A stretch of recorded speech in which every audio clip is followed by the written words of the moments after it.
Bonjour, bienvenue sur My Media Prime Télévision dans le cadre de votre production dominicale Vitrine 237 de ce dimanche 11 juillet 2021. Dans le cadre de cette autre production de Vitrine 237, nous allons aborder les sujets d'actualité qui ont meublé la presse nationale et même internationale. Posons-nous la question de savoir pourquoi la diaspora camerounaise politique aujourd'hui ou alors politisée bat la pression depuis plus de 2 ans maintenant sur le président Paul Biya depuis la dernière élection présidentielle. Il est important de nous arrêter là-dessus ce matin et de nous dire est-ce le fait effectivement de ce qui est évoqué dans cette diaspora politisée concernant la malgouvernance ou alors effectivement un ensemble d'États qui mine aujourd'hui notre République, le Cameroun. Nous allons nous arrêter là de façon majeure également. Nous questionnerons les libertés publiques au Cameroun qui semblent être prises en otage ou alors ces libertés publiques semblent être fortement menacées au regard du contexte politique qui est le nôtre où on sait qu'on a des arrestations arbitraires et même plusieurs restrictions de liberté comme cela. On peut effectivement se questionner aujourd'hui sur des manifestations systématiquement interdites par l'administration publique, ce qui nous amène aujourd'hui à nous interroger comment on en arrive là. Le Cameroun a la croisée des chemins avec les libertés publiques. Quelques minutes de retard seulement,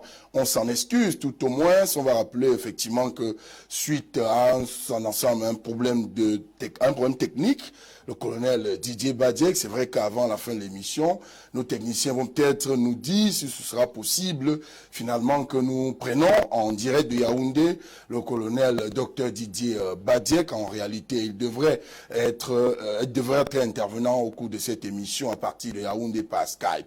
On va attendre jusqu'à la fin de l'émission, si ce sera possible. Au cas contraire, on remettra ceci dimanche prochain. Juste derrière ceci, je vous présente le panel qui m'accompagne dans le cadre de cette production de ce dimanche.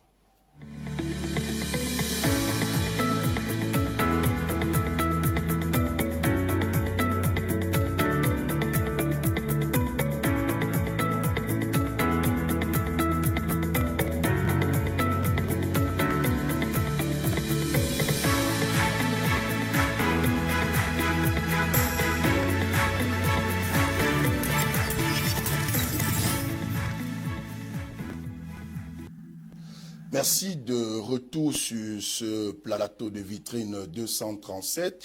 Avec moi déjà ici en plateau des panélistes qui ont été conviés dans le cadre de cette production. Mais avant cela, on va effectivement continuer de croiser les bras parce que les nouvelles en fait qui me parviennent il y a quelques minutes seulement de cela, venant du nord-ouest, fait état de ce qu'une autre attaque aurait laissé sur le carreau environ 5 policiers. Ça, c'est une nouvelle qui vient fraîchement là du nord-ouest. On peut se dire effectivement que dans la localité de Balikumbat, il y a quelques minutes seulement de cela, une attaque qui a fait tomber sur le Cameroun ces policiers-là. On se demande effectivement si le Cameroun va peut-être, ou alors Yaoundé aura des solutions pour effectivement faire stopper le sang qui coule de ce côté des citoyens camerounais.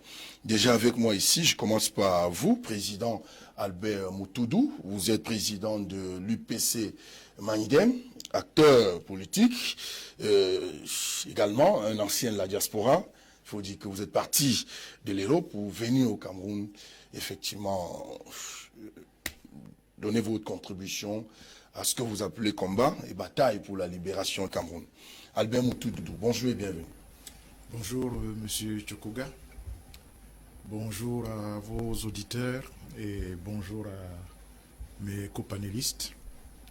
Je vous remercie de cette invitation qui est la première dans vos nouvelles fonctions pour lesquelles je vous souhaite beaucoup de succès, comme celui que vous avez eu dans votre dernier poste à Dynamique FM. Oui, en effet, je suis resté assez longtemps en Europe, presque une 50aine d'années. Et quand j'ai pris ma retraite, je suis rentré dans mon pays il y a donc un peu plus de 10 ans maintenant. Merci. Un autre panéliste politique sur ce plateau, Jean-Claude Youth.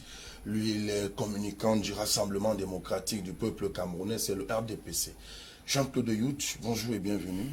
Bonjour M. Sylvain, bonjour à l'ensemble des copanélistes et bonjour à vos millions de téléspectateurs. Le Rassemblement démocratique du peuple camerounais vous remercie d'avoir convié une fois de plus sur votre plateau.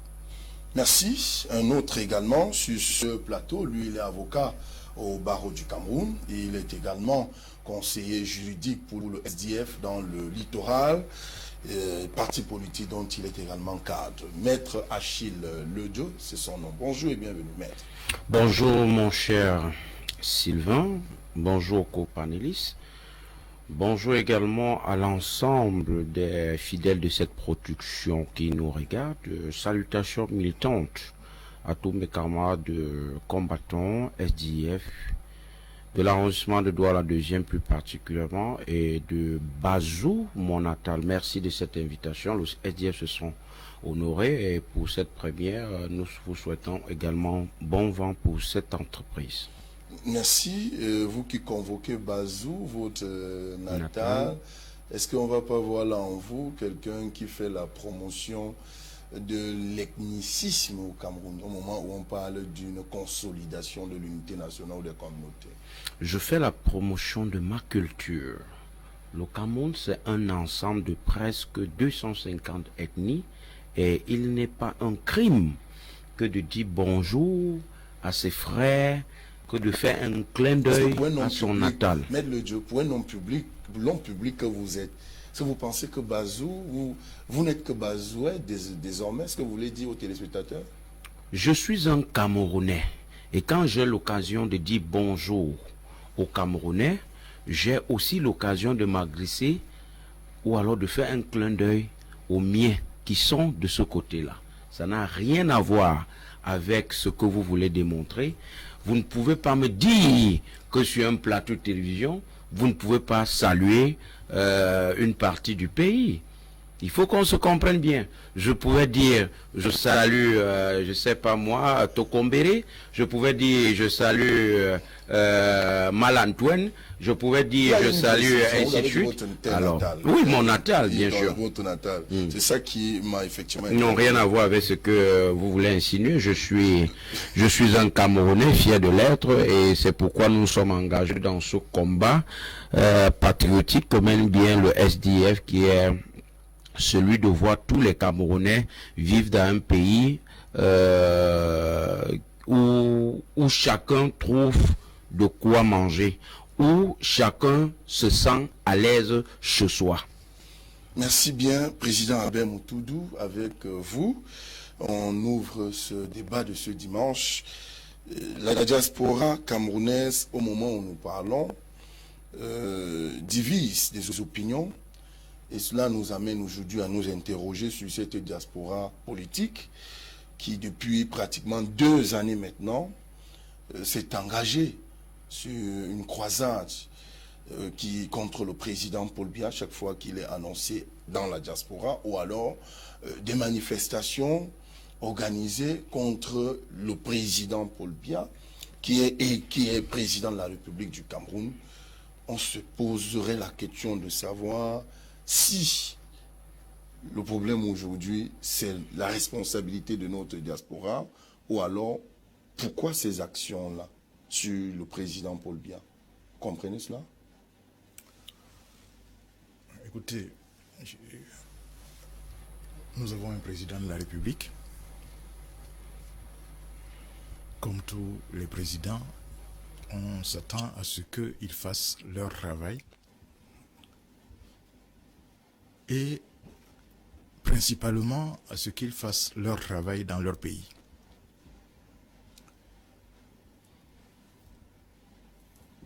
Vous, des médias, vous avez révélé il y a quelques années qu'il arrive qu'en certaines années, le président passe près de 200 jours sur 365 à l'étranger. C'est vous qui avez fait vos enquêtes et vous nous avez apporté cette information-là. Alors la question se pose pour tous les Camerounais. Est-ce que c'est normal qu'un président de la République fasse 200 jours sur 365 à l'étranger? Nous avions coutume nous avions l'habitude de ces sorties du président où quelquefois on ne sait pas à quel moment il est parti. Et quand il rentre, on organise un grand déploiement de femmes avec les tenues du RDPC à Yaoundé où on barre la route pendant tout un après-midi. Mais on ne sait pas quand il est parti, on ne sait pas combien de temps il est resté.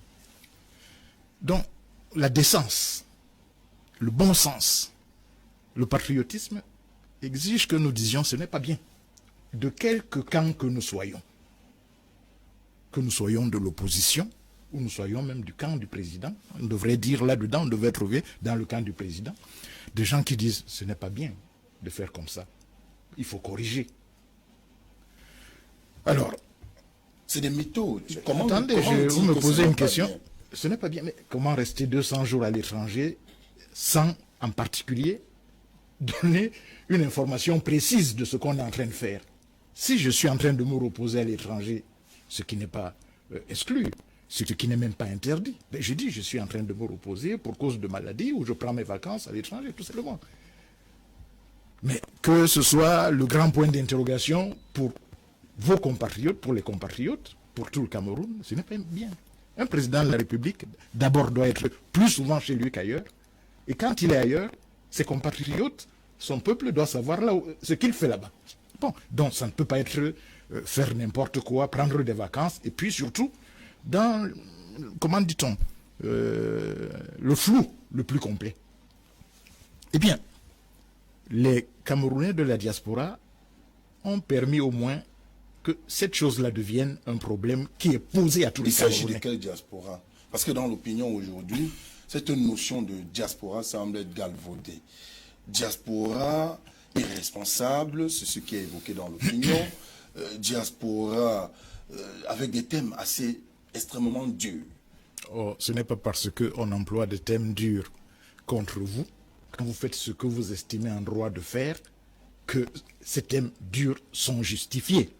Bien, si des Camerounais à l'extérieur, là où vient se reposer, ou je ne sais pas quoi, le président, puisqu'il ne nous a pas parlé d'un agenda précis, quand le président de telle république sort pour aller, je vais rencontrer tel homologue, je vais faire telle chose, etc. Non, on n'a pas d'agenda précis. Quand les Camerounais, là où ils sont, disent, Monsieur le Président, qu'est-ce que vous faites? C'est une interpellation qui est tout à fait normale. Bien, maintenant, si vous commencez à classer la diaspora entre la diaspora qui est responsable et celle qui ne l'est pas, et que vous trouvez que celle qui va demander à son président, Monsieur le Président, qu'est-ce que vous faites à l'extérieur, que c'est celle-là qui est irresponsable, je vous laisse cela. Moi, au contraire, je considère que nous ici, vous voyez là où nous en sommes, quand nous voulons faire une simple marche pacifique, on nous arrête, vous pouvez même passer 9 mois en prison. À l'heure actuelle, il y a des gens qui sont déjà près d'une année en prison, des gamins de rien du tout, qui n'ont attenté à qui que ce soit. Bien, que la diaspora, dans un pays où il est permis, par exemple, de manifester, disent nous allons manifester pacifiquement, parce que ça aussi c'est important. Il ne s'agit pas que la diaspora aille casser, je ne suis pas d'accord avec cela. Il ne s'agit pas que la diaspora aille se bagarrer contre la police, des polices étrangères, je ne suis pas d'accord avec cela. Il s'agit de manifester, comme nous le demandons d'ailleurs ici à l'intérieur, pacifiquement, à ce moment-là, bien. Si c'est autorisé par le pays où cette diaspora se trouve, ben, qu'elle le fasse. Et je ne suis pas contre qu'on interdise de telles choses, si la manifestation est pacifique. On interpelle un président de la République, pour que je reviens au problème essentiel. Que faites-vous à l'étranger? On a le droit de l'interpeller. Vous êtes venu pour quel travail? Vous êtes venu pour quelle rencontre? Vous êtes venu pour vous reposer? Si c'est dites simplement, on prend acte. Mais pas qu'on se... Est-ce que c'est cette diaspora qui maîtrise ou qui gère l'agenda du travail du chef? Non, la diaspora interroge seulement. Que l'agenda du président de la République... Qu'est-ce qui ne fait pas ça? Est-ce que vous croyez que le président... Monsieur Chokoga, est-ce que vous pensez que ce qui était avant, où le président sortait sans qu'on sût pourquoi il était sorti, et qu'on apprenait son retour, et qu'on apprenait qu'il était sorti qu'au moment de son retour, vous pensez que c'était ça qui est bien? C'est pour ça que je vous dis, il ne faut pas ici utiliser la langue de bois. Et que dans tous les camps, on devrait dire ce qui est convenable. Il ne s'agit pas de défendre le président, ou d'être contre le président, mais de dire, voici comment on devrait faire. Voilà, c'est tout. Alors, Si la diaspora interpelle, elle est en droit d'interpeller, aussi bien que nous sommes en droit d'interpeller. Au demeurant, M. Tchokoga, quand on a fait le fameux dialogue national, comment vous appelez ça? Le grand dialogue ou grand petit dialogue. Bon, ok. On est bien allé chercher la diaspora. Elle n'était pas irresponsable à ce moment-là. Vous avez bien vu qu'on a amené une cohorte de gens de la diaspora pour venir témoigner au nom de la diaspora que les choses... Alors, à un moment, la diaspora est bienvenue, à un autre moment, elle n'est pas bienvenue. Non, il ne faut pas attendre que la diaspora se croise les bras. Quand elle a quelque chose à dire, elle doit le dire. Tout ce qui est exclu dans une action politique telle que nous le concevons à l'heure actuelle, c'est simplement qu'on y mène de la violence. Sauf que la violence, elle est contre nous. Voilà, c'est tout. Merci.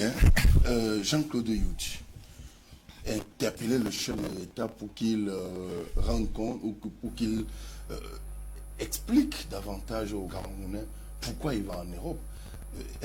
Se justifie car peut-être à l'analyse de Albert Moutoudou, il y a longtemps de cela, le président, sur une année pratiquement passé plus de 200 jours hors du Cameroun.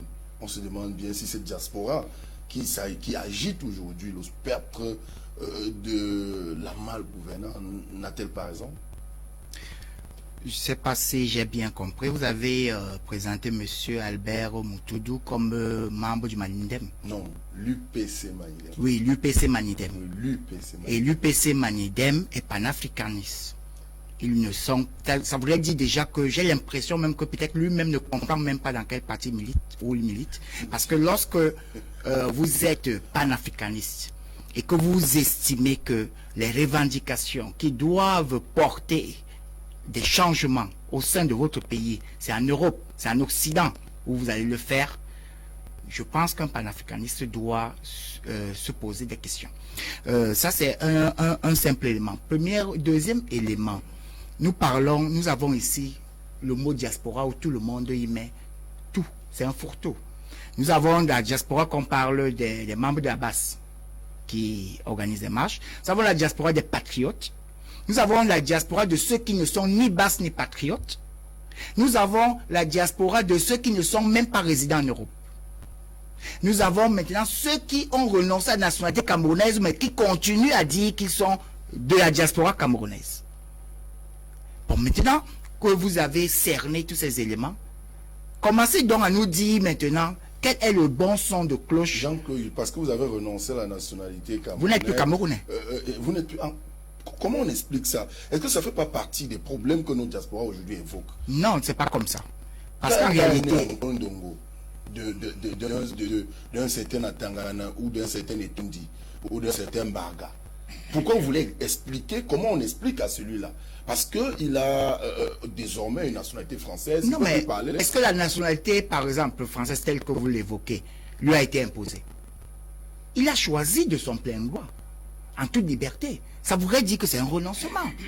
Alors, mais est-ce que vous avez déjà entendu où on a imposé une seconde nationalité à un ancien compatriote? Non, ils ont fait le choix. Donc, ça voudrait dire qu'en leur âme et conscience, ils pèsent sur la balance ce qu'il y a de favorable pour eux et ce qu'il y a de défavorable. Un pays, comme tous les pays du monde, sont régis par des lois. Au Cameroun, nous avons notre constitution. Elle est bonne ou elle n'est pas bonne, c'est notre constitution. La loi, c'est la loi. La loi, c'est la loi. Et maintenant, il faut la respecter. Dès que vous avez renoncé à la nationalité camerounaise, ou bien vous avez choisi de prendre une autre nationalité, vous n'êtes plus camerounais au sens de la loi. Mais restons bon, sur les, pour revenir également,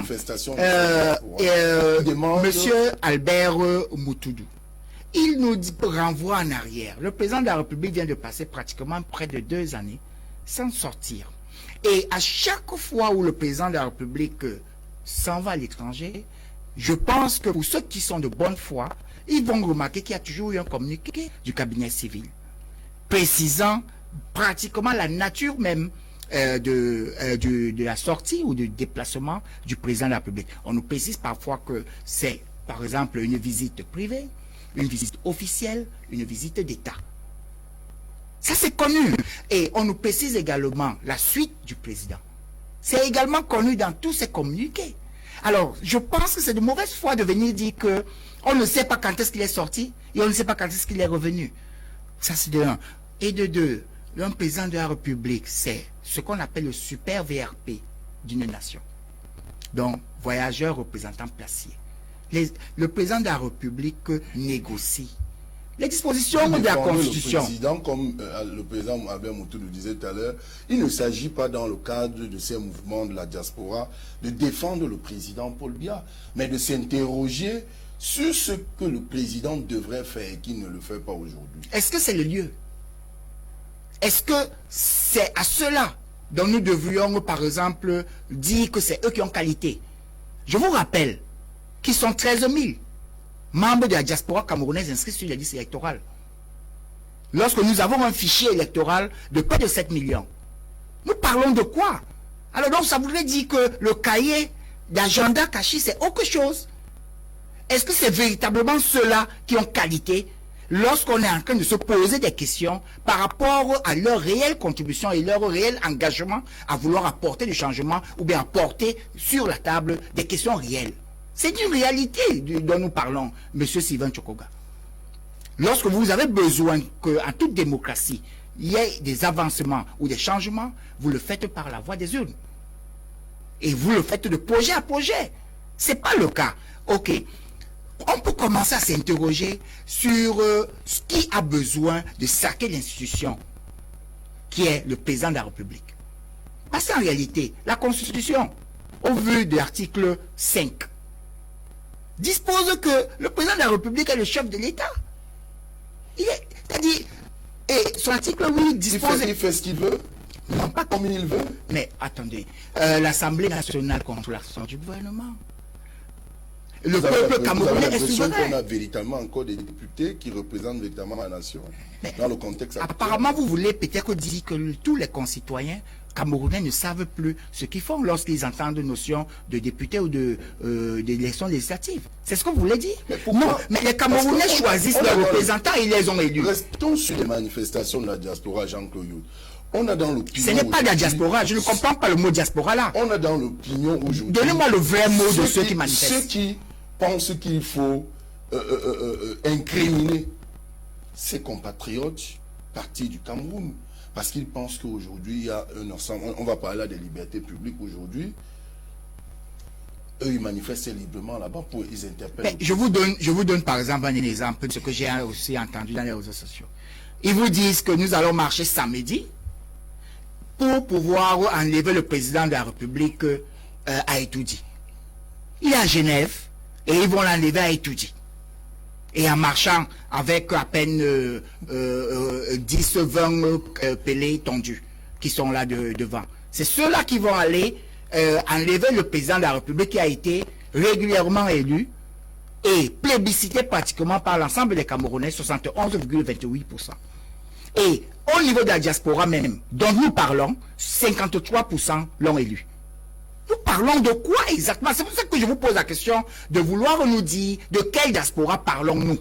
De qui est réellement en train de manifester et qui a besoin de saquer l'image du pays? Parce qu'en réalité, lorsqu'on veut bannir l'institution ou bien saquer l'image de l'institution qui est le président de la République, en fait c'est de notre pays. Alors, vous dites que vous êtes de la diaspora et vous êtes ceux qui veulent faire valoir la nation camerounaise et vous donnez un spectacle. Vous décidez de saquer l'image de votre pays. Là où les revendications sont faites, vous ne venez pas le faire. Là où il faudrait assister au jeu politique pour pouvoir apporter du changement, vous n'y êtes pas. Mais à la fin, on se dit tout simplement que peut-être que c'est les demandeurs d'exil politique qui voudraient avoir une situation de régularisation et à partir de là, ils vont se prendre en photo. Ou bien, il y en a qui gagnent leur temps à travers le désordre, parce que n'oublions pas que le désordre ou le chaos profite également. Il y a ce qu'on appelle l'économie de guerre, et qui profite aussi à certains économistes, à certains agents économiques de guerre. Vous voulez défendre ou vous voulez comprendre pourquoi... Nous sommes en train de vouloir dire que, c'est-à-dire, il n'y a même rien à comprendre, parce qu'en réalité... la démarche... Est-ce que c'est pas de l'arrogance? Non, c'est pas de l'arrogance. Non, il n'y a rien à comprendre parce que la démarche n'est même pas une démarche de ceux qui veulent se faire entendre réellement. Parce que le but, c'est quoi? Est-ce que c'est par là où on peut destituer un président de la République? Non. leurs revendications ont-elles été portées au niveau de nos missions diplomatiques ou représentations diplomatiques? Non. Si on vous dit par exemple que sortez-nous l'ensemble des points de revendication de cette diaspora, en dehors du véritable point qui est assez récurrent quand même, qui est la reconnaissance, la demande de la reconnaissance de la double nationalité, qui était même parmi les recommandations du Grand Dialogue National.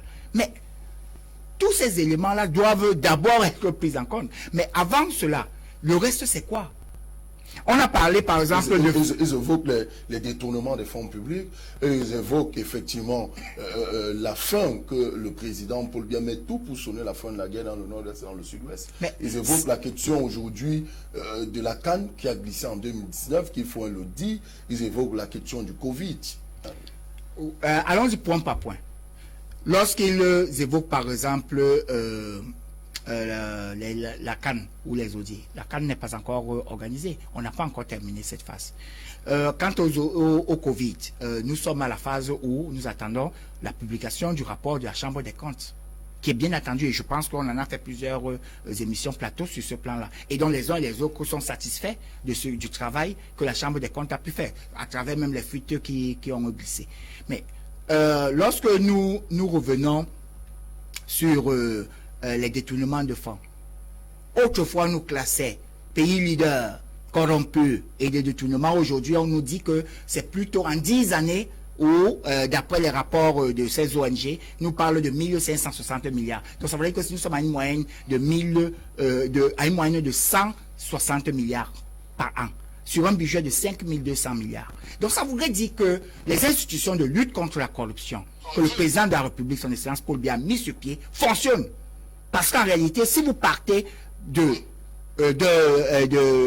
chiffre de 1000 milliards, dont on vous disait que le Cameroun détournait 1000 milliards, et aujourd'hui on vous parle de 160 milliards, ça voudrait dire que les institutions de lutte contre la corruption fonctionnent.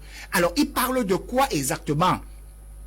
Et tous ces éléments, est-ce qu'ils ont saisi les institutions de lutte contre la corruption pour dénonciation? Non. C'est-à-dire, en fait, c'est une démarche juste pour dire, nous sommes en Europe, et voilà comment on peut marcher, parce qu'on considère que ces pays-là sont des pays de droits de l'homme. Heureusement que ces gouvernements ne sont pas dupes. Vous avez vu que cette marche a échoué hier. Vous avez vu que le gouvernement suisse, helvétique, a été très ferme.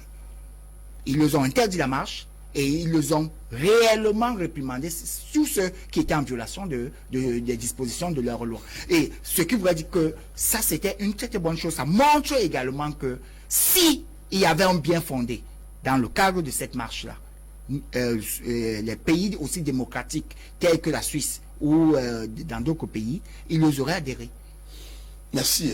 Maître Achille Lodieu, la diaspora qui est incriminée aujourd'hui, qui est même diabolisé pour effectivement rester dans l'opinion qui est véhiculée aujourd'hui. On se pose la question, est-ce que vous comprenez ces manifestations de nos compatriotes de la diaspora, Maître Achille Lodieu? Merci mon cher Sylvain. J'espère que j'aurai autant de paroles que M. Yout. Vous avez autant de paroles. Je voudrais avant toute chose dire à mon ami M. Yout d'être moins prétentieux.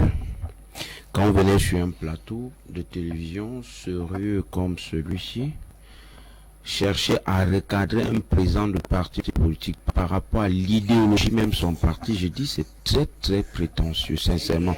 Ça n'avance pas le débat. Seulement que vous avez parlé, même celui que vous avez indexé vous a écouté religieusement. Je ne sais pas pourquoi vous ne pouvez pas aussi écouter l'autre religieusement. Très bien. Et je voudrais également dire que l'attitude du représentant du RDPC sur ce plateau démontre une fois de plus comment est-ce que ce pays est géré. Trop de condescendance et d'arrogance. Voilà comment le RDPC a réussi en bientôt 40 ans à mettre ce pays à genoux. Moi, personnellement, je comprends les mobiles de la manifestation de nos frères de la diaspora. Il faut qu'on se comprenne bien. Les mobiles, les motifs avancés rejoignent point pour point les revendications que nous de l'opposition posons ici au Cameroun. L'audit des fonds Covid, la guerre au Nozo, l'audit du glissement de la canne. Effectivement, nous pensons que ce sont des combats que nous portons. Pour ce qui est du Covid, vous êtes sans ignorer que c'est le SDF qui a lancé l'alarme à travers les dénonciations de l'honorable Jean-Michel Nitieux. Et au départ, les compatriotes comme M. Yout le qualifiaient d'un député populiste. Il a écuméné les plateaux de télévision pour dire que ces dénonciations n'auront aucun crédit. Mais à ce jour, la suite a tout simplement donné raison au SDF, comme ce fut le cas pour le Mont Chipou Gate, comme ça a encore été le cas lorsque la semaine passée, je vais dire cette semaine, le FMI demandait encore au Cameroun un audit indépendant relativement à la gestion des fonds Covid-19.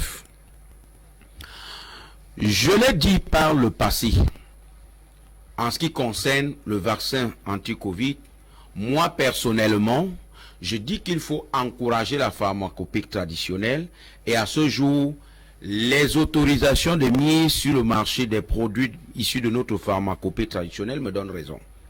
Je continue, c'est un parallélisme pour dire que hier, j'ai dit et je l'assume encore, je l'aurais dit, si je me retrouve dans le combat de nos frères de la diaspora, je m'en écarte également par rapport à deux choses. Ces deux choses concernent la forme. Déjà, la diaspora elle-même se fait un peu discréditer quand vous acceptez dans vos rangs des gens qui viennent avec les drapeaux de l'Ambazonie. Je le dis, ça donne un peu un fond lugubre à ce que vous êtes en train de faire, chers confrères de la diaspora.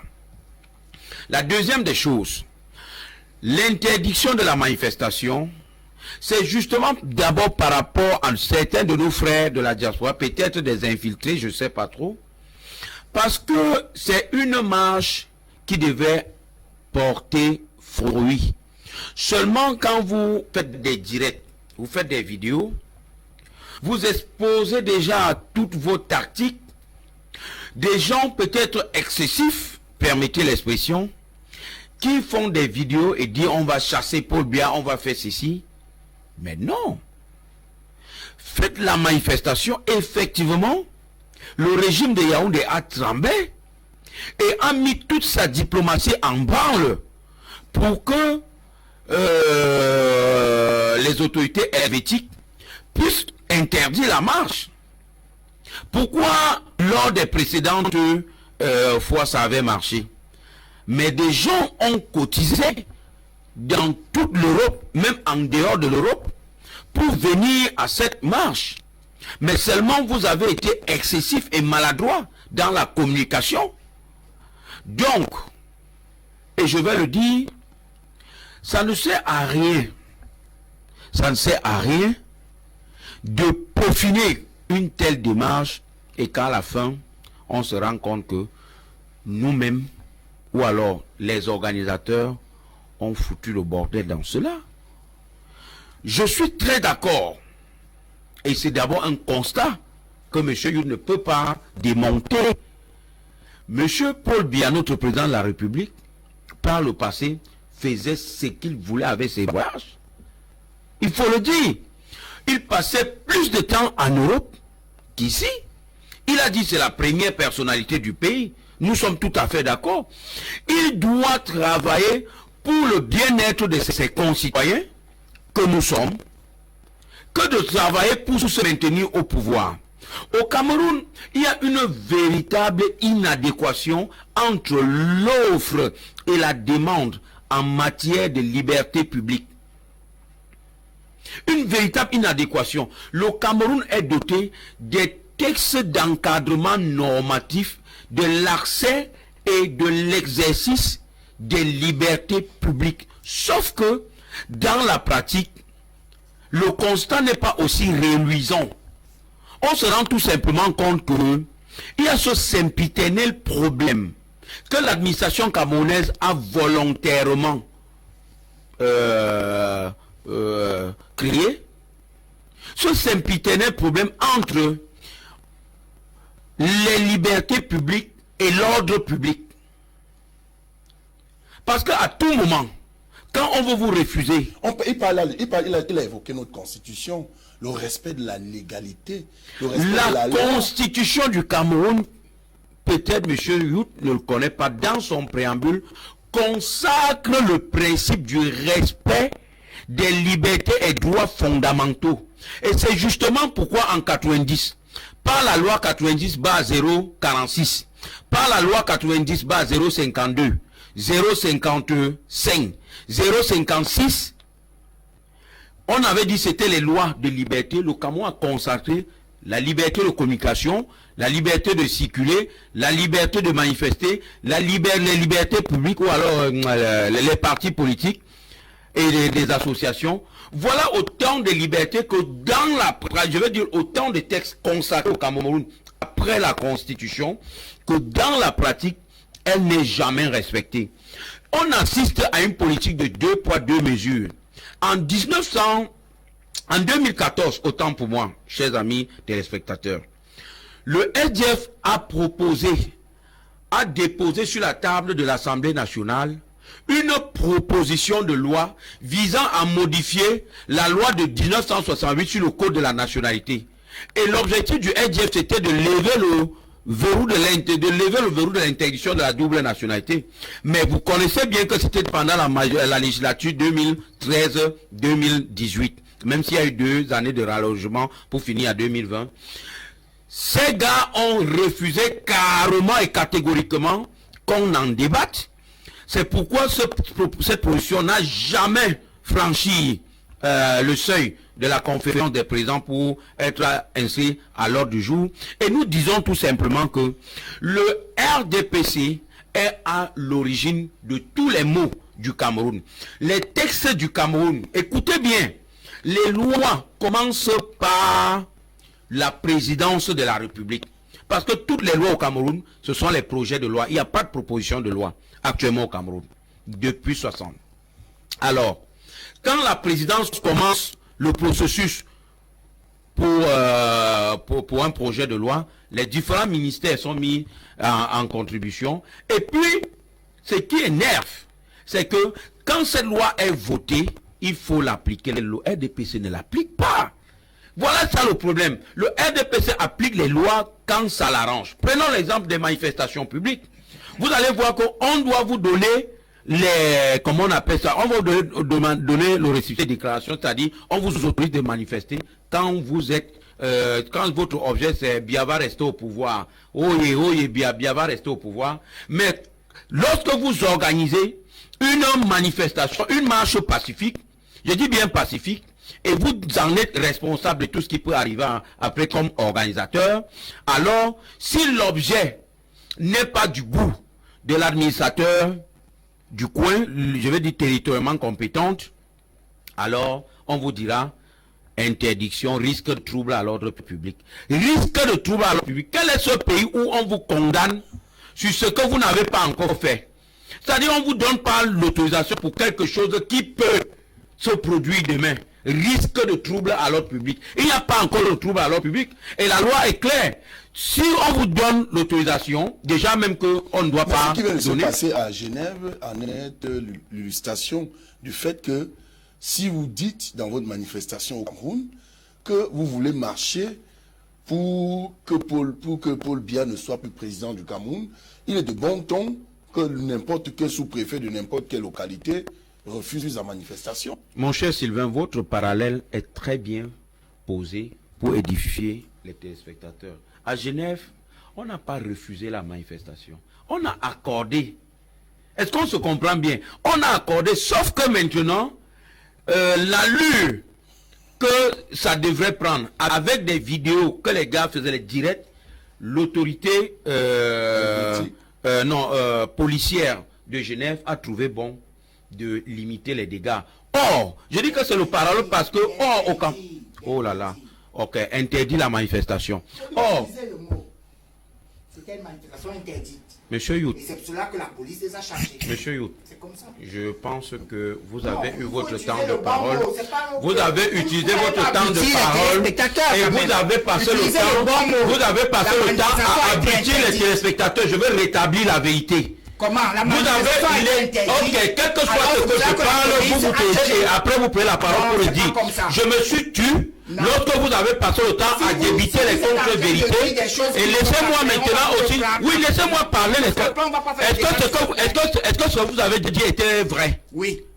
En quoi? Dites-moi la contre-vérité. Quand vous dites par exemple que la diaspora qui est en train de manifester, ce sont les sans-abri, vous pouvez démontrer ça? Je vous ai dit qu'ils sont sans abri. Oui. Vous avez Quand vous entendu avez, ça, oui, vous avez dit ça. Je vous ai dit qu'on cherche les mots. Mais vous voyez, vous ne savez voyez? même pas. Vous n'êtes même pas honnête. Vous êtes en train de pouvoir démontrer que la diaspora qui a cherchait les mobiles. n'est pas On a diaspora. dit on cherchait Vous les avez mobiles. commencé Mais à elle n'est pas catégoriser. forcément. Vous êtes qui On a pour donné les catégoriser explications. une diaspora? On avait Vous avez dit que c'est vous avez gagné dans la diaspora. Monsieur Achille, Ok? vous n'êtes pas fort dans cela. Je suis Je très fort suis dans cela. tellement fort On dans avait cela. les patriotes. C'est mon temps On de avait la parole passe là-bas. et vous prenez Non, pour la tête. vous racontez des histoires.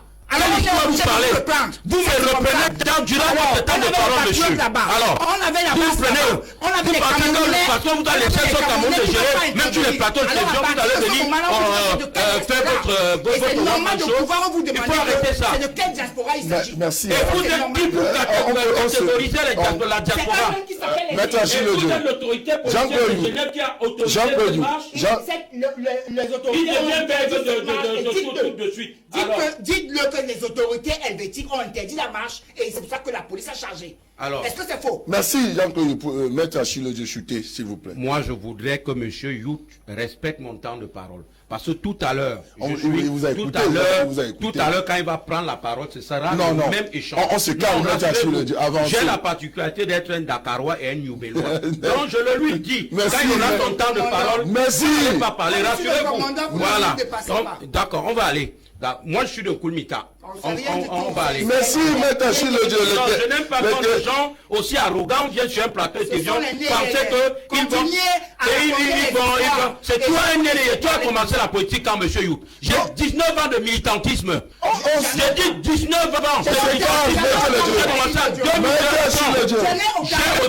J'ai un parcours, une trajectoire J'en ai politique aucun. respectable. Maître Achille Dieu. Aujourd'hui, je viens sur un plateau de télévision, J'en ai discuter aucun. avec Maître Achille les Dieu. politiciens de 2018. Non, Maître Achille Dieu, calmez-vous. Il Non, non. doit suivre. Maître Achille Dieu, vous ne devez pas parler de vous, vous devez parler de vous. S'il vous plaît. Ça, je vous le On va faire ça après. C'est pas parce qu'on a On va faire ça après. Vous ne parlez pas de vous. Vous n'avez rien dit. Vous ne parlez pas de vous ici. Vous ne parlez pas de vous. Il vient ici là, fait la dictée préparée des Continuez à raconter les Alors, histoires. Allez-y, mais vous avez la parole, Maître non, il Achille. faut un peu de respect sur les plans. Maître Achille, on se Et c'est le calme. moment On où se c'est calme. de recadrer des néophytes comme ça là. On se calme. Maître Achille, Bon, je continue. restons responsables, s'il vous plaît. Oui, On je avance. présente déjà mes excuses aux téléspectateurs pour cette boutade, mais je pense, chers amis téléspectateurs, qu'il est temps de mettre tout représentant du RDPC à sa place. Car le moment viendra où on va jeter même une fatwa contre ces gars. Alors, je disais tout Et c'est simplement... ça qui et va pour- dire qu'il est républicain. Et tu penses On que est à la être période où on dit républicain veut dire Pas de discours qu'on va de- vous à côté de... Je vous dis, le moment se viendra calme, où vous, les Jean-Claude. représentants du RDPC, on vous mettra à votre place. Ça veut dire que C'est je ça. ne comprends même pas pourquoi on parle du jeu démocratique. Et le jeu des démocratiques, c'est seulement quand c'est vous... Merci, on se calme. Maître Achille, La Maître Achille Dieu. preuve, tu n'as pas été capable de respecter mon temps de parole parce que S'il vous plaît. tu n'as pas été capable de supporter la contradiction. C'est-à-dire ce que je dis. Je vous dis, Attends ton temps de parole, tu peux pas la Jean-Claude, s'il vous plaît. Maître Achille Dieu chuté. Il a eu au moins 15 minutes pour débiter du n'importe quoi. Je me suis tué. J'ai pris mon temps de parole. Chuté, vous avez la parole, vous avez rien dit. Alors. Avancez, Maître Achille Dieu. Non, je pense que avec ça, je peux laisser qu'il continue à débiter et je serai là pour jouer le rôle de sentinelle. Merci. C'est plutôt le président Abel Moutoudou qui aura la parole. Président Abel Moutoudou, ce sera votre dernière prise de parole sur ce sujet de la diaspora là. En réalité, est-ce que ce qui passe aujourd'hui n'est pas, on ne trouve pas la raison dans les actions ou les agissements de cette diaspora. Maître Achille Ledia a évoqué là des gens, les manifestations avec des drapeaux d'une république qui n'existe pas, qui aujourd'hui, depuis la dernière présidentielle, s'est engagé à marcher sur le tricolore national du Cameroun. Cela pose quand même un problème. Oui, je suis d'accord avec vous. Cela pose un problème, d'autant que mon parti, comme vous le savez, depuis ses origines, sont pour l'unification du Cameroun. Ce n'est pas le problème des manifestants en tant que tel. Quand je vais dans une manifestation publique, vous organisez une manifestation. Par exemple, vous demandez les autorisations, ou enfin si ce sont des autorisations, vous déposez ce qu'il faut déposer comme document, comme papier pour votre manifestation. Je dis, je viens aussi. Et je viens avec des panneaux qui ne sont pas de la République dont vous vous réclamez. C'est aux autorités suisses d'empêcher cela. Les Camerounais ne peuvent pas aller dans une manifestation et être en même temps en train de faire la police pour tout.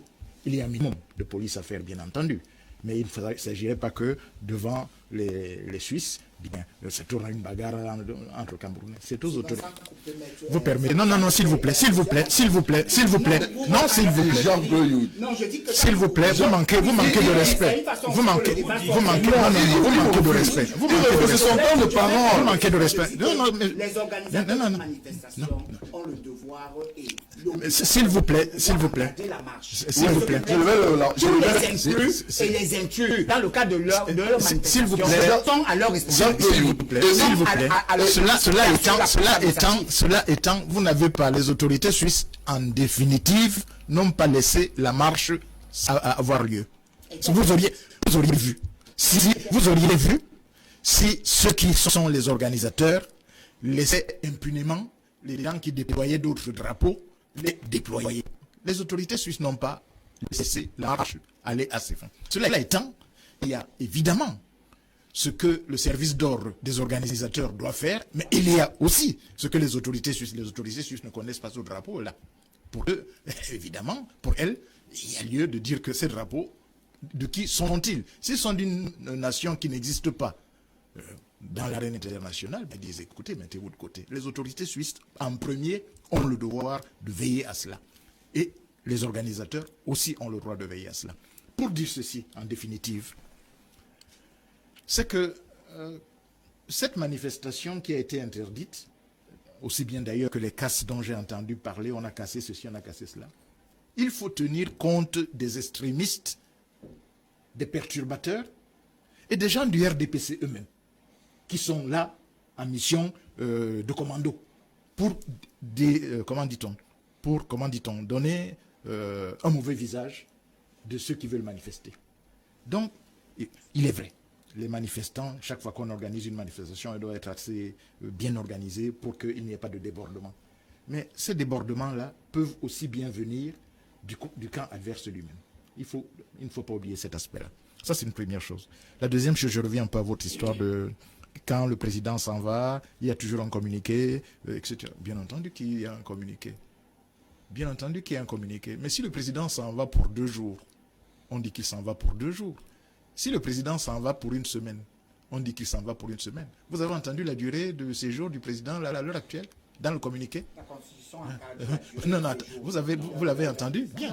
Alors, ce qui arriverait, oui, bien entendu, et le président s'arrangeait toujours. À partir de la visite. Et le président s'arrangeait toujours. La Constitution vous connaissez le nombre de jours maximum qu'un président de la République doit passer successivement à l'étranger. Le président s'arrangeait toujours pour revenir quelques jours avant l'expiration de ces nombreux du jour et repartir quelques temps après.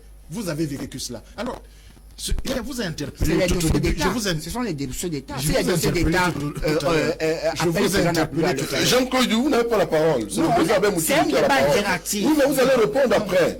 Allez-y, président. Si vous voulez répondre à ce que j'ai dit, vous attendez que j'ai fini. Même que j'attends que vous ayez fini. Il n'y a pas de raison que vous m'interrompiez. Comme vous avez interrompu notre copanéliste, il n'y a aucune raison que vous m'interrompiez. Nous ne sommes pas dans un ring. Nous sommes là pour essayer de dire ce que chacun pense et que les Camerounais en fassent quelque chose. C'est tout. Bon, alors, si c'est que vous m'interrompez tout le temps et que je ne peux pas parler, ben écoutez, vous dites je suis venu pour faire un combat de boxe, moi, je ne suis pas venu pour faire un combat de boxe. J'ai interpellé tous les camps dans la façon dont j'estimais que ce problème des sorties du président devrait être traité du point de vue au moins de la conscience. C'est-à-dire que chacun doit pouvoir dire il y a un seuil à ne pas dépasser. Si vous n'êtes pas capable de dire cela, et que ce que fait Biya, c'est toujours Amen, ben vous voyez bien là où le pays en est. Il faut... Le pays oui. Le pays a reculé. Le pays a reculé. Mais attendez, qui est-ce qui fait ces agrégats de performance? Qui est-ce qui dresse ces agrégats de performance? Les vôtres? Les vôtres? Les vôtres? J'avance. Bien. Donc, il y a au niveau des manifestants et des organisateurs et du pays, et dans notre cas, par exemple, au niveau d'une sous-préfecture, le travail de la sous-préfecture appelle.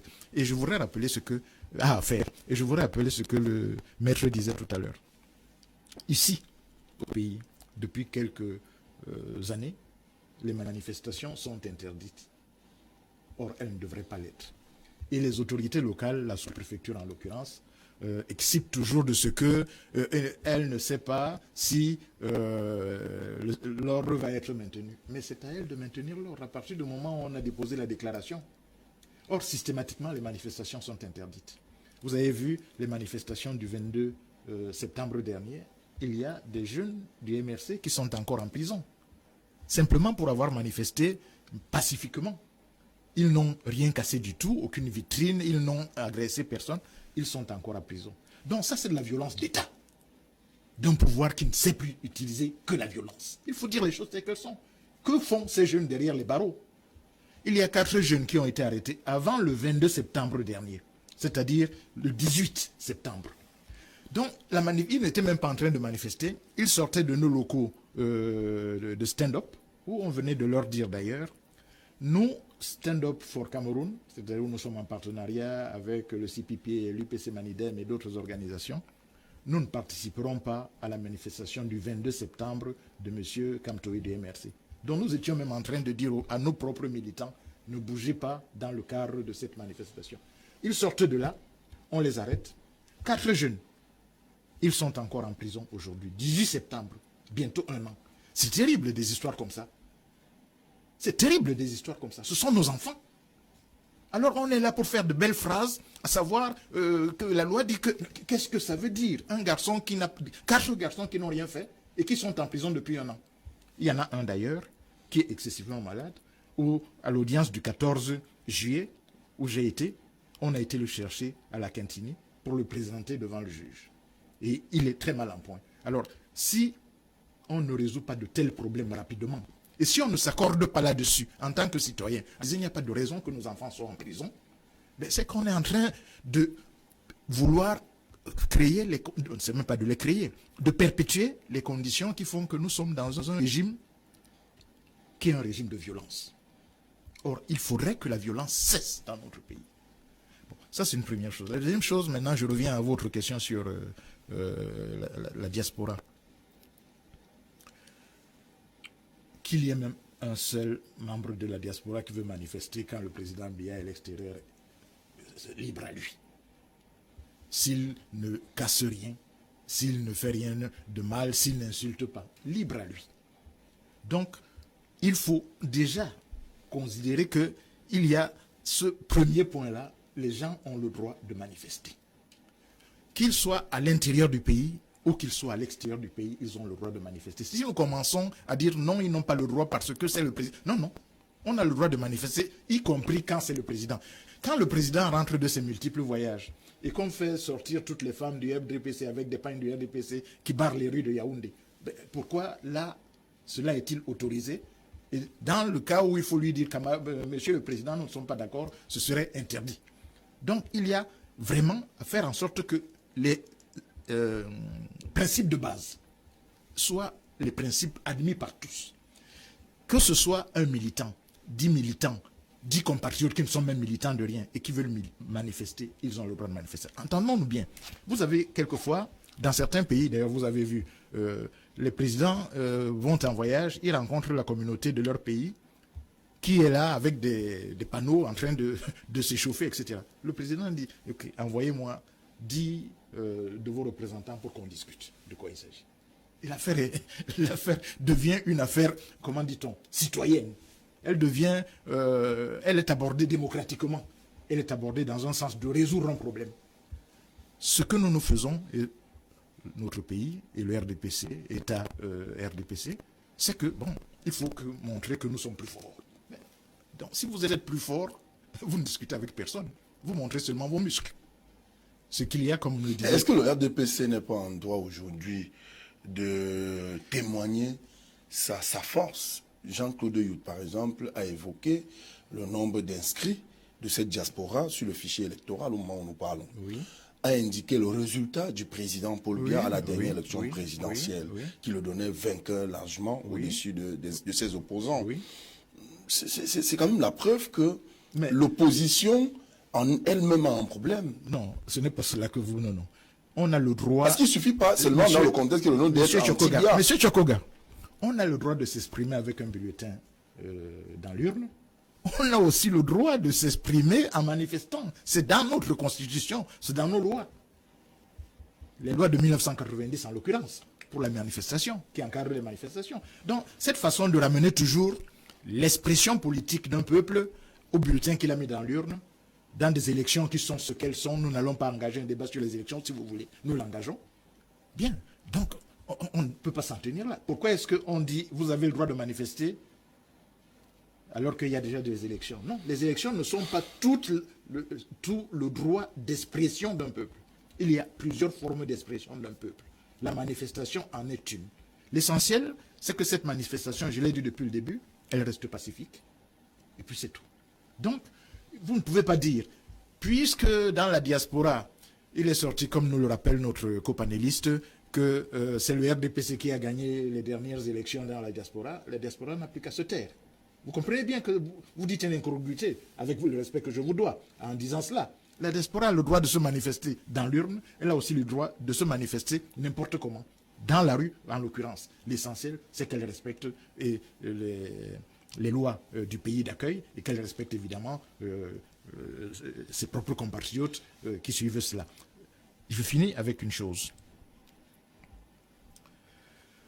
L'affaire du Covid, qui montre bien la difficulté dans laquelle le régime RDPC nous met. On parle de 180 milliards qui se sont envolés en moins de 6 mois. Vous suivez cela mieux que nous. Et nous avons le devoir de demander qu'on nous rende compte de ces 180 milliards. Mais, M. Tchokoga, il ne s'agirait pas que les 180 milliards soient l'arbre qui cache la forêt. Parce qu'en fait, il y a quelque chose comme 700 milliards. Avec des enveloppes différentes, au moins de 3 enveloppes, une partie venant du FMI, 226 millions de dollars, pour nous aider à résister aux à-coups de la balance que le Covid va imprimer à la balance de paiement. Il y a ce qui est prélevé dans les établissements de santé publique, à peu près 10%, qui est prélevé dans les établissements de santé publique. Là aussi, il y a plusieurs milliards. Il y a évidemment les dons en nature des organisations, des entreprises, etc., etc. Il y a quelque chose comme 700 milliards. Donc, attention, l'histoire des 180 milliards ne doit pas être l'arbre qui cache la forêt. Nous polariser sur un truc, il y a raison de chercher à savoir où sont passés les 180 milliards, mais il y a beaucoup plus que cela. Merci. Jean-Claude Yout, votre dernière prise de parole sur ce sujet concernant les manifestations de la diaspora. Aujourd'hui, comment on fait pour sortir de ces manifestations qui n'honorent pas le Cameroun, même si vous dites que ces manifestations d'hier samedi 17 ont échoué. Il n'en demeure moins que cela porte énormément atteinte à l'image du Cameroun. Ah ben, l'image du Cameroun est dégradée. C'est à cause de nous et des concitoyens et de ceux qui disent qu'ils sont concitoyens. À la fin, c'est nous, lorsque nous allons nous balader ailleurs, on nous traitera de ce que nous aurons souhaité qu'on puisse nous traiter. C'est de ça dont il est question. Et c'est pour ça qu'on se pose la question de savoir à qui profite véritablement le crime. Et lorsque les deux copanélistes, par exemple, M. Rachid Lodjo et le président Albert Moutoudou, ils le disent que le pays est à genoux. J'ai juste besoin de vous rappeler quelques 5 éléments de performance, indicateurs de performance, pour que nous sachions si ce pays, depuis que le président de la République, son Excellence Paul Biya, cédait à la magistrature suprême le 6 novembre 1982, s'il a mal conduit le pays. Et c'est pour cela qu'en réalité, il a été massivement et pratiquement plébiscité lors de toutes les consultations électorales des élections présidentielles. Je vous parle l'exemple de la population. En 1982, lorsque le président de la République accède au pouvoir, le Cameroun avait 7 millions d'habitants. Aujourd'hui, nous sommes à 25 millions d'habitants. Ça voudrait dire que la population croît. Et si une population croît, et avec l'espérance de vie qui était de 52 ans en 82, il est aujourd'hui de 59 ans, pour qu'on parle d'évolution de l'espérance de vie, ça voudrait dire qu'on améliore les conditions de vie. Ça voudrait dire que l'accès à l'eau, ça voudrait dire que les conditions d'hygiène se sont améliorées, les conditions de santé, la carte sanitaire s'est améliorée, ainsi de suite. Mais les uns les autres sont en train de vouloir faire comme si ça n'existe pas. Économiquement, il trouve un pays en 82 avec un produit intérieur brut de l'ordre de 7 milliards de dollars. Aujourd'hui, il est à 38 milliards de dollars. On peut prendre l'indice de développement humain. En 1982, il était de 0,406. En 2018, il est de 0,563. Mais tous ces éléments-là, ça montre que le pays est en train d'évoluer. Si nous regardons le nombre de kilométrages de routes, en termes de routes bitumées, nous regardons la carte sanitaire, nous regardons la carte scolaire au Cameroun, et nous regardons par exemple le taux d'alphabétisation du pays, qui est un élément important. En 1982, 47,8% des adultes étaient alphabétisés. Aujourd'hui, en 2010, fixé à 2018, nous sommes à 77,1%. Ça voudrait dire que les Camerounais, c'est parce que le président de la République, son Excellence Paul Biya, a mis un accent sur l'éducation. Et on ne peut pas ignorer qu'on a fait des progrès sur ce plan-là. Je peux m'arrêter là. Mais où on voudrait nous montrer et nous démontrer que le Cameroun est à genoux? On n'est pas en situation de cessation de paiement. Notre économie est présentée parmi les économies les plus résilientes, malgré le ralentissement économique à cause, par exemple, de la pandémie du Covid-19, malgré la chute du coût des matières premières. On tient debout, on est debout. Mais ça, c'est grâce à une politique.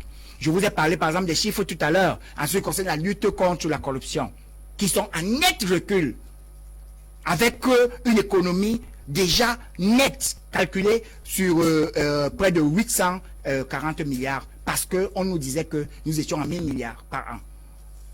Mais ça montre que le pays est gouverné. Maintenant, et c'est pour cela que la population camerounaise, elle qui est mature, qui sait distinguer et voir que le pays est en train de changer, arrive toujours à faire confiance, à renouveler sa confiance au président de la République. Mais nous ne disons pas que tout est OK, que tout est bon, parce que nous avons encore des secteurs améliorés. Non, nous avons dit, et ça c'est clair, nous avons dit que nous identifions, et c'est un constat, hein, plusieurs catégories des membres de la diaspora. Et c'est pour cela que lorsque vous utilisez le terme diaspora, nous vous disons, précisez-nous s'il vous plaît de quelle diaspora il s'agit. Parce que nous avons des concitoyens ici qui transfèrent près de 500 milliards dans l'économie camerounaise venant de la diaspora. Et où plusieurs membres des familles vivent grâce à ces aides-là. Cette diaspora est une diaspora qui contribue à l'évolution économique, à l'essor économique. Cette diaspora ne manifeste pas. Cette diaspora ne part pas perdre son temps à s'aligner aux abords de l'hôtel intercontinental.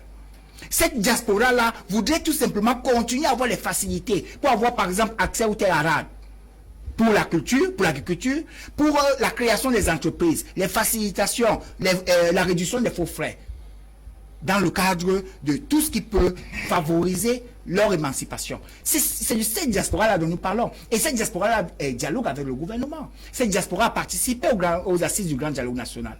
Elle n'était pas cette diaspora qui manifeste. Et nous félicitons que ceux qui manifestent, vous-même vous voyez, à peine que vous pouvez les compter sur une vidéo.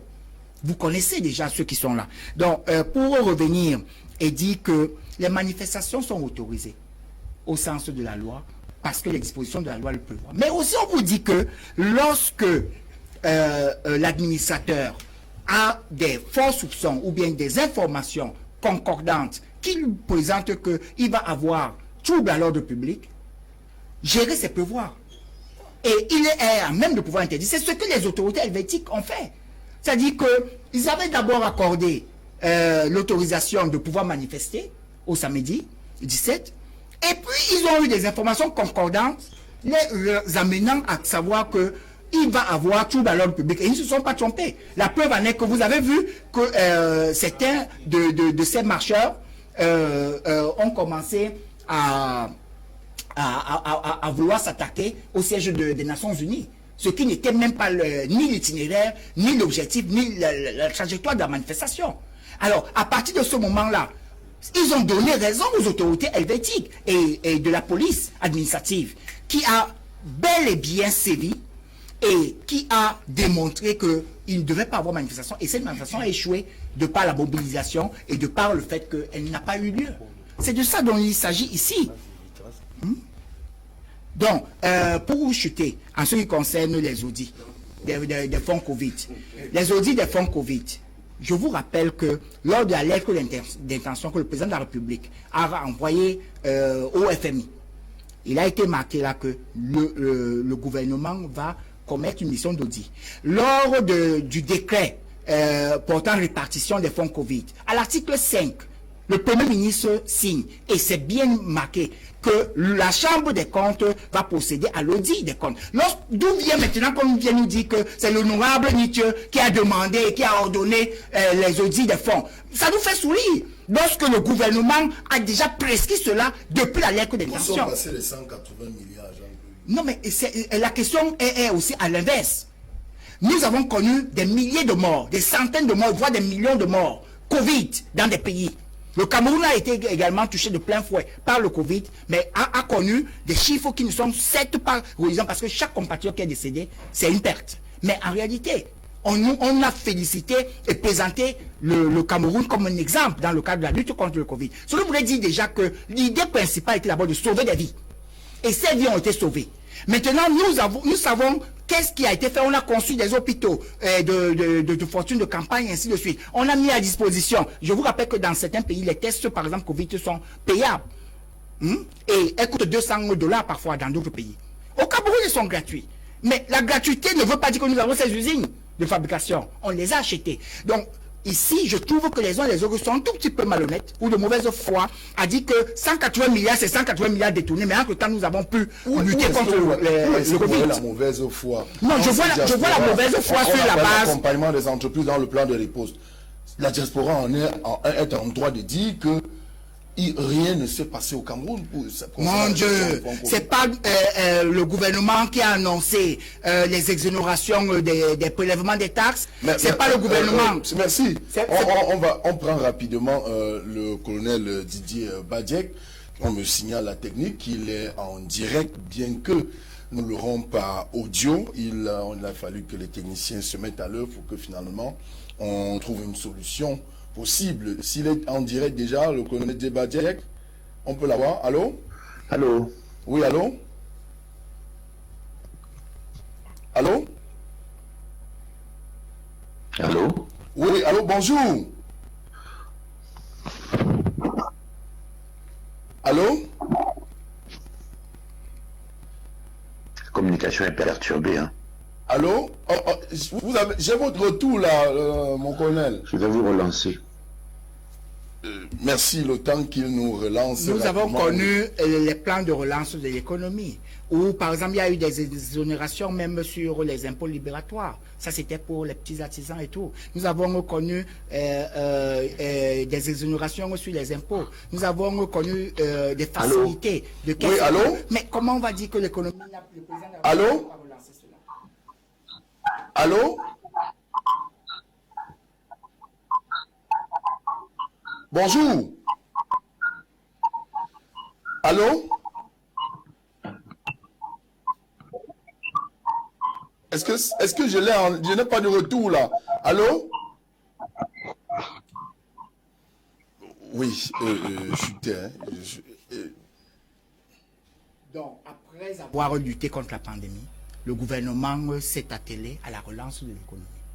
et a mis sur pied un certain nombre de mesures qui étaient dans le GICAM et tout. Ils avaient salué toutes ces mesures-là. Donc c'est pour vous dire que comment on peut venir nous dire que 180 milliards, c'était 180 milliards. Alors attendons les conclusions de la Chambre des comptes du rapport final qui sera présenté. Et de là, maintenant, on va faire une analyse comparative. Ok. Maître Achille, votre mot de fin sur ce sujet, comment on fait pour en arriver à une accalmie avec notre diaspora aujourd'hui? Merci, Sylvain. Je voudrais prendre vos téléspectateurs à témoin que M. Youch a parlé pratiquement pendant 10 minutes, a débité des contre-vérités et je ne l'ai pas stoppé. Je voudrais également qu'il observe la même courtoisie à mon endroit. La première des choses, c'est que, je l'ai dit, ici au Cameroun, il y a une véritable inadéquation entre l'offre et la demande en matière de liberté publique. L'autorité administrative pose toujours le sempiternel problème de risque de trouble à l'ordre public lorsqu'elle veut vous refuser une manifestation soit dite pacifique. Alors, et je prends pour exemple cette déclaration qu'on vient de, cette autorisation qu'on vient d'avoir, ça a fuité dans les réseaux sociaux. Un mouvement qui dit proche du régime en place est autorisé, je crois, ça doit être un des deuxième, et un autre parti politique qui introduit auprès de cette même autorité une demande, je vais dire une déclaration de manifestation, et cette autorité qui pense que il y a plus Camerounais que d'autres. Alors, les droits et libertés au Cameroun, véritablement, ne sont posés de façon sérieuse que lorsque le régime de Yaoundé trouve ses intérêts. J'ai partagé des plateaux de télévision avec certains responsables du RDPC, pas des communicants, je dis bien des responsables du RDPC. Il en est au moins, Jean, que les gens de mission départementale. Je ne veux pas entrer dans cette guéguerre-là. Donc je dis, j'ai partagé des plateaux de télévision avec des responsables du RDPC et je leur disais, effectivement, en ce qui concerne ce qui se passe à Genève, pour le président de la République, nul n'a le droit de porter atteinte à l'institution présidentielle, que ce soit de façon, par des mots, que ce soit par des actes. Mais seulement, je leur disais, vous voyez, vous parlez des droits de l'homme. Et je faisais référence à la sortie de l'adjoint au secrétaire général du comité central, le ministre Grégoire Ouna, qui a fait toute une sortie pour dire que il faut respecter les droits de l'homme. Les droits de l'homme, c'est pour tout le monde. On ne parle de droits de l'homme que lorsque ce sont les droits de M. Biya qui sont qui pourraient être menacés. Parce que quand vous dites qu'ils sont menacés, c'est comme si c'était ce qui pourrait être menacé. Quand il s'agit des droits de ceux qui marchent pacifiquement, on les ramasse et on ne parle pas des droits de l'homme. Lorsque les ONG parlent des droits de l'homme, on les qualifie de machins. On les qualifie d'antipatriotes. Monsieur Youth a fait un brossage de ce qu'on pourrait mettre à l'actif de son parti qui gère sans partage le pays depuis bientôt 40 ans en matière d'économie. Un actif réluisant selon lui. Je ne veux pas rentrer dans les chiffres. Parce que les chiffres vont nous perdre. On essaye pour une autre fois, si le colonel Didier Badiek est en ligne avec nous, en direct de Yaoundé. Allô, bonjour, bienvenue mon colonel. Allô? Allô? J'ai pas de retour. Il faut noter que la technique, c'est pas toujours facile. Hein. On se bat pas tant mieux. Justement, en attendant qu'on puisse l'avoir, je continue avec mon argumentaire pour dire tout simplement que donnons même raison à M. Youth. Pour son gouvernement a beaucoup travaillé pour ce pays. Oui, M. Youth, aujourd'hui, vous pouvez me dire où en sommes-nous avec le panier de la ménagère? Ce n'est pas une question, vous pouvez la répondre lors de votre prise de parole. Je continue en disant, monsieur Yodi, monsieur Pobi a pris la population, oui, allô? 80. Allô? Allô? Il a l'antenne là. Allô? Allô? Bon, on a, et je pense là que ça devient compliqué là. Allô? Allez-y, maître Achille Joe. On n'est pas obligé de l'avoir aujourd'hui, un autre jour. Allez-y, maître Achille Joe. Voilà. Je continue en disant tout simplement que monsieur Youd dit la population a évolué. Il a pris la population quand c'était chiffre A. Aujourd'hui, c'est chiffre A++. Mais il ignore que la population a évolué avec les moyens économiques. La démographie évolue avec l'économie. Il y a plus d'impôts payés. Qu'est-ce que vous avez fait avec nos impôts? Quand on revient sur le fonds Covid, je veux dire, M. Youd, pour lui, tout est noir quand les autres parlent. Il dit qu'on n'a pas le droit de parler, de demander 180 milliards. Ok. Mais il se met à nous démontrer que les morts, les malades, les hôpitaux de campagne de fortune qu'on a créés, c'est dans ces 180 milliards. Mais monsieur, vous êtes devenu enquêteur ou juge de la Chambre des comptes. Laissez que la Chambre des comptes pose, je veux dire, rendre le public le rapport et puis on revient au débat. Puisqu'aujourd'hui, vous semblez mettre la charrue avant les bœufs. Quand on parle de rapport synthèse. Allô? Je ne sais pas s'il a mon retour à la technique. Apparemment, il n'a pas mon retour à moi. C'est ça qui pose peut-être problème là. Parce qu'il est en ligne, il est en direct là. Maître Achille Joe, oui. C'est vraiment difficile, mais ça arrive. Hein. Oui, mais on 2-3 tentatives, on peut remettre à l'autre week-end. Quand on fait comme ça nous, c'est pas facile de se rattraper dans les idées. Alors, je disais tantôt que Monsieur Youd, si aujourd'hui il entre dans le rapport à commenter la gestion des fonds Covid, moi je dis qu'en réalité, c'est quelqu'un que le RDPC devait poursuivre pour commentaire tendancieux. Je vais dire la justice camerounaise devait, parce que vous avez demandé qu'on attende, on a attendu. Entre-temps, il y a certains rapports, je vais dire certaines synthèses qui ont fuité dans la presse et nous en avons fait des commentaires. Vous encore, le RDPC, représentant RDPC, vous êtes venu dire que non, c'est pas un rapport, c'est la synthèse, mais je suis surpris qu'aujourd'hui, dans son élan paradoxal, se mette à commenter, à faire un commentaire là de ça, à vouloir disculper déjà certaines personnes. Non, monsieur Youd, si vous voulez qu'on parle. Allô? Oui, allô? Oui. Oui, bonjour. Oui, je vous suis. Oui, bonjour mon colonel. Vous êtes en direct là, finalement. On va aller là un peu au pas de course, hein, au regard du nombre de tentatives que nous avons eues. Avec vous, rapidement, mon colonel, le colonel Didier Badiek, les manifestations des Camerounais de la diaspora. Il y a une autre opinion qui penserait ou qui pense que ces manifestations, en réalité, peuvent tirer également leur raison d'être sur ce qu'on a appelé un complot ou alors une complicité d'un certain nombre de nations pour déstabiliser le Cameroun, pour parler du financement de ces mouvements-là. Quelle est la lecture que vous faites, vous? Bien, moi, je ne vais pas me risquer dans ce genre d'analyse parce que, premièrement, je suis une personne publique et que tout ce que je peux dire peut engager également d'une manière ou d'une autre mon pays, parce que je suis un officier supérieur, bien qu'étant à la retraite, je suis un scientifique. Donc ce que je vais dire, il faudrait que je pèse ce que je veux dire. Je dois dire que c'est une situation qui est déplorable. Bon, derrière cela, on a tout fait de voir toujours une main invisible, mais je pense que l'erreur nous revient déjà principalement.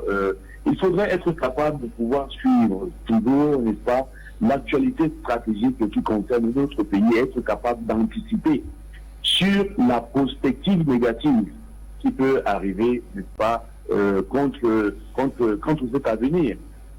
On ne va pas se lever tout le temps, être en réaction avec une menace, alors qu'elle existe. Lorsque le chef de l'État partait, moi, dans mon fort intérieur, je savais que ce serait un voyage difficile. Quelles sont les mesures qui ont été prises au-delà, n'est-ce pas, de quelques communiqués qui ont été produits par les services de l'ambassade? Et vous avez donc vu qu'il y a eu cette tentative, n'est-ce pas, ces velléités qui se sont prononcées.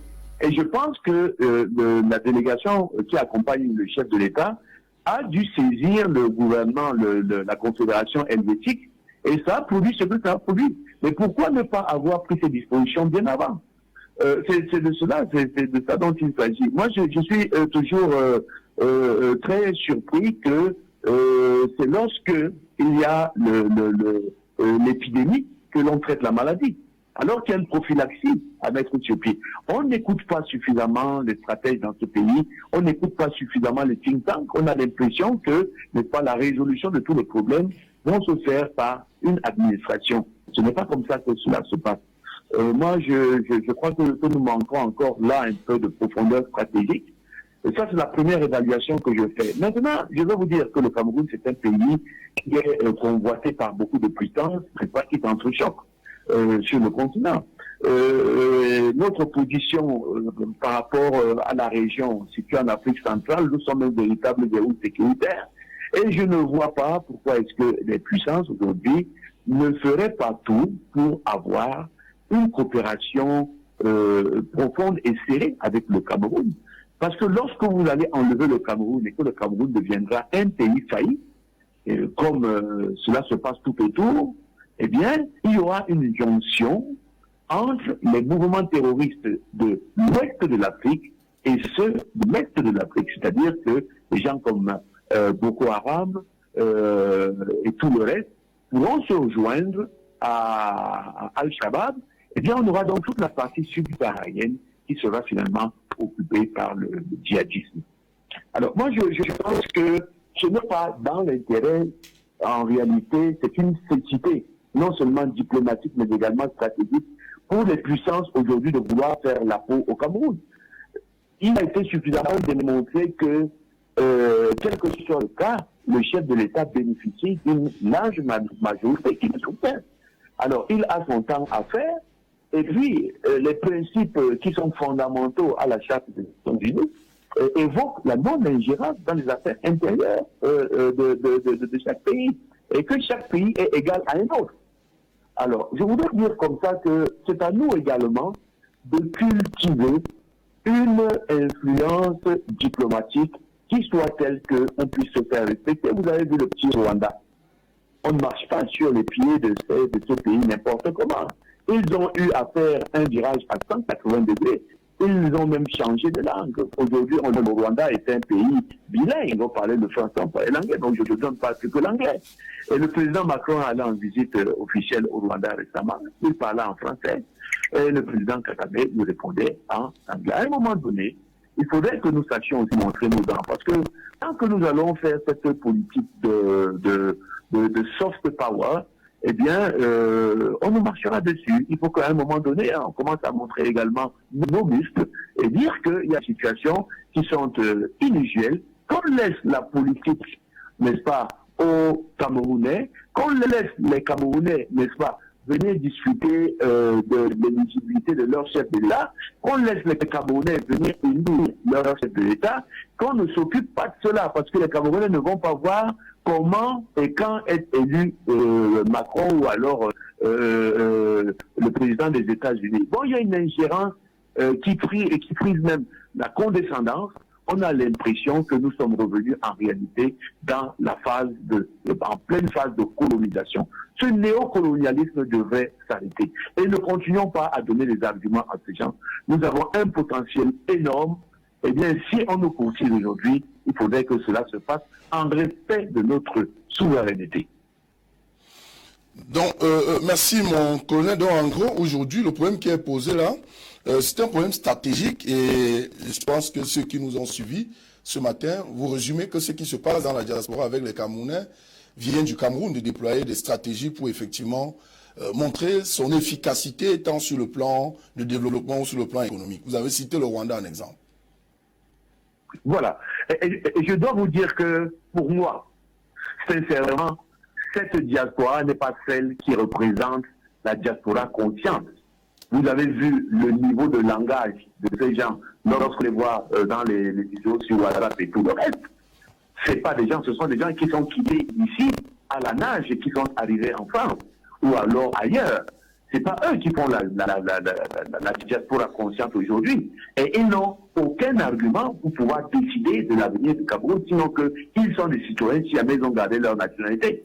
Et là-dedans, vous avez même des gens qui n'ont plus, qui ont perdu la nationalité des Camerounais. Moi, je ne crois pas que des gens qui travaillent, des Camerounais qui travaillent, n'est-ce pas, dans ces pays-là, qui occupent des bons postes, qui sont productifs, vont passer leur temps à marcher dans les rues, à venir faire le sitting au pied de l'hôtel de leur chef d'État. Je ne pense pas. Eh bien, ce sont des gens qui ont des petits boulots, et qui peuvent casser, qui peuvent faire ci, qui peuvent faire ça, qui sont allés par des moyens que l'on connaît et qui sont aujourd'hui là-bas et qui pensent qu'ils peuvent avoir une voie pour gueuler. Moi, je ne suis pas le partisan du chaos, encore moins du désordre. Il y a un tablier ici sur lequel on peut s'exprimer. Je crois qu'il y a une liberté d'expression. Nous parlons là, vous n'avez pas des gendarmes qui sont derrière vous et qui vous mettent un pistolet sur la tempe. Vous avez le droit de dire ce que vous voulez. Que les gens viennent ici et que l'on discute comme des gentlemen, au lieu de jouer, n'est-ce pas, donner des tristes spectacles que l'on vit aujourd'hui et qui déshonorent tout le Cameroun. Aujourd'hui, je n'ai pas encore parlé d'économie ou bien autre chose. Je parle de la stratégie que nous devons avoir. Nous devons avoir une nouvelle posture diplomatique. C'est la diplomatie aujourd'hui présente et agissante. C'est de ça dont il s'agit, être beaucoup plus fort, savoir faire jouer, n'est-ce pas, nos relations et savoir toujours aussi mettre de notre côté. Vous savez, la stratégie, c'est quoi? C'est toujours c'est utiliser nos moyens les plus forts pour contraindre l'ennemi à notre volonté. C'est de ça dont il s'agit. Bon, les pays aujourd'hui qui donnent l'impression qu'ils veulent s'ingérer, il y a des puissances et des puissances. Il y a les BRICS qui sont nés, il y a des nouvelles puissances qui sont nées. Est-ce que ces pays-là même ont la capacité aujourd'hui de mener une véritable coopération avec le Cameroun, même si ces coopérations sont vieilles et historiques? Non, je pense qu'il faut se respecter au niveau des relations internationales. Et la Charte des Nations Unies est claire dessus. Il y a une égalité entre les nations, entre les États. Donc, je pense que cette manière de s'adresser à nos chefs d'État de manière condescendante dans la relation du professeur à l'élève, ça doit se terminer. Et nous, les universitaires aujourd'hui, nous le vivons mal. Et il faudrait que nous-mêmes, on commence déjà à dégager ce complexe de nous. Hein, pour que quelque chose d'une entreprise soit bien géré, il faudra amener un Français ou un Américain. Qu'est-ce que ça veut dire hein, en plein 2021 hein, nous-mêmes, nous sommes la cause de nos problèmes. Hein. Merci pour cette belle contribution, colonel Didier Badiek. Merci, au revoir et bon dimanche. Bon dimanche à vous également. À bientôt. On va venir sur ce plateau et on va sortir très rapidement. Merci d'être venu, maître Achille Ledieu. Les SDF qui se sont honorés. Malheureusement, on n'a pas eu le temps de discuter de bien de choses, mais nous pensons que les prochaines fois, nous allons pouvoir avoir le temps de vraiment expliciter la position du SDF sur un certain nombre de sujets d'actualité. Merci, président Ablé Moutoudou. Oui, je voudrais d'abord dire que quand on regarde les 40 ans de M. Biya avec les indicateurs que notre co-panéliste a montré tout à l'heure, il ne faut pas oublier que nous sommes passés par les pays pauvres très endettés, que nous avons eu 50% de notre monnaie qui a été dévaluée et que, bon, quand cela a eu lieu, des fonctionnaires et plein de gens sont tombés dans une situation très difficile, que en dépit de ce qu'on fait quelques routes, il y en a encore beaucoup d'autres à faire. Et que les routes qui sont faites, elles sont en mauvais état. Dès qu'on a fini de les faire 6 mois après. Je conclue là-dessus en disant que nous avons un pays où manque la démocratie, puisque c'était le thème central de votre... et que nous avons un pays qui est en difficulté économique, quoi qu'on en dise. Nous avons un pays de prédateurs. 180 milliards en moins de 6 mois sont envolés et probablement plus que 180 milliards. Merci. Donc il nous faut passer, Président. Il nous faut passer par une phase de transition pour changer la situation dans notre pays. Merci, Président. Jean-Claude Yout. Merci d'être venu. Oui, merci d'avoir convié le RDPC. Le RDPC vous envoie ses communicants. Donc ça voudrait dire que quelles qu'en soient les fonctions qu'ils occupent au sein du parti, ça n'existe pas lorsqu'ils viennent sur un plateau télé ou radio. C'est ça qui est important, ils sont juste communicants. Je ne sais pas quelle organisation les autres partis ont, mais au RDPC, on parle au nom du RDPC en qualité de communicant. On n'a pas besoin d'exister personnellement. Ça c'est et de deux. Oui, nous disons tout simplement que les uns les autres doivent continuer à parler au conditionnel et que dire qu'il y a eu quand même des réalisations dans le cadre de la lutte contre la pandémie du Covid-19, c'est une réalité et ça ne veut pas dire que nous sommes en train de lire le futur rapport. Merci Jean-Claude Yout. C'est terminé encore pour cet autre dimanche sur My Media Prime Télévision, la télévision du futur. C'était un autre numéro de Vitrine 237. Ce soir, lorsqu'il sera 16h passé de 30 minutes, retrouvez cet autre numéro en mode replay et diffusion, y compris mercredi, lorsqu'il sera 21h passé de 30 minutes. On se redonne rendez-vous dimanche prochain lorsqu'il sera 10h. Restez sur la suite de nos programmes sur My Media Prime. À dimanche 10h.